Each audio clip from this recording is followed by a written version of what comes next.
Hello hi नमस्कार मंडळी, कसे आहात? आय होप सगळे मजेत असतील. कधी कधी ना लहान मुलं घरात असली ना की त्यांना वेगळीच काही ना काही क्रेविंग होते. म्हणजे मम्मी चायनीजवर जायचं आहे किंवा बाहेरचं काही खायचं आहे. पण बाहेरचं खाणं आणि चायनीजवरचं खाणं हे काही आपल्या शरीरासाठी चांगलं नसतं. म्हणून असंच काहीतरी आपण जर घरात बनवून दिलं तर ते आवडीनेसुद्धा खातात आणि ते चांगलंसुद्धा असते. तर मी हे असंच काहीतरी नूडल्स बनवलेलं आहे. तेही एकदम झटपट होणारे आहेत. तर तुम्हीसुद्धा असे ट्राय करून बघा. तर चला मी सुरुवात करते. जो की हक्का नूडल्स मसाला आहे ना, तो मसाला मी नूडल्स बॉईल करून घेतलेल्यावर पूर्ण मिक्स करून घेतला आणि कढईमध्ये अद्रक लसूण मिरचीची पेस्ट घालून व्यवस्थित हलकी लाल होईपर्यंत परतून घेतली. नंतर त्याच्यामध्ये मी कांदा थोडासा ॲड केला. आता कांदा आणि चायनीजवर जे मिळतात म्हणजे नूडल्स बोला राईस म्हणा, पण ते व्हेजिटेबल्स जास्त शिजवत नाही. म्हणजे टाकले हलकेसे 1-2 सेकंड फ्राय केले आणि मग ते लगेच नूडल्स वगैरे टाकतात.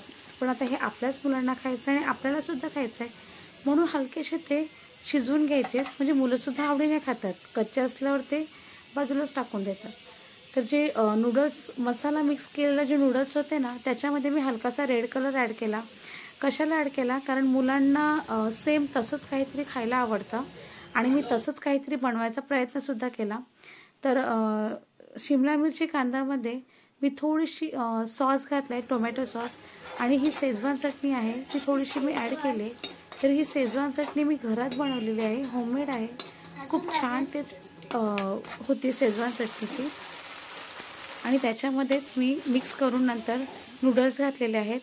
तर हे नूडल्स रेडी झालेले आहेत आणि तुम्ही सगळ्यांनी नक्की हे करून बघा. खूप छान होतात. अशा पद्धतीने केले की मुलं बाहेरसुद्धा जायला विचार करत नाही आणि आवडीनेसुद्धा खातात. तर चला तुम्हीसुद्धा हे नक्की ट्राय करून बघा. तर चला आता आपण मुलांना बघूया हे कसे झाले आणि बघूया चला.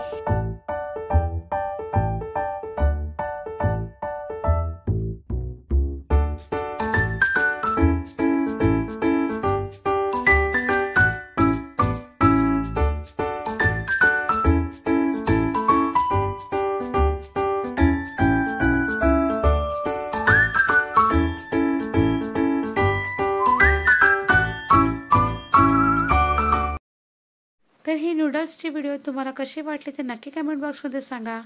आणि व्हिडिओ आवडली असेल तर लाईक, शेअर अँड चॅनलला सबस्क्राईब करायला विसरू नका. तर चला भेटूया पुढच्या व्हिडिओमध्ये. तोपर्यंत काळजी घ्या.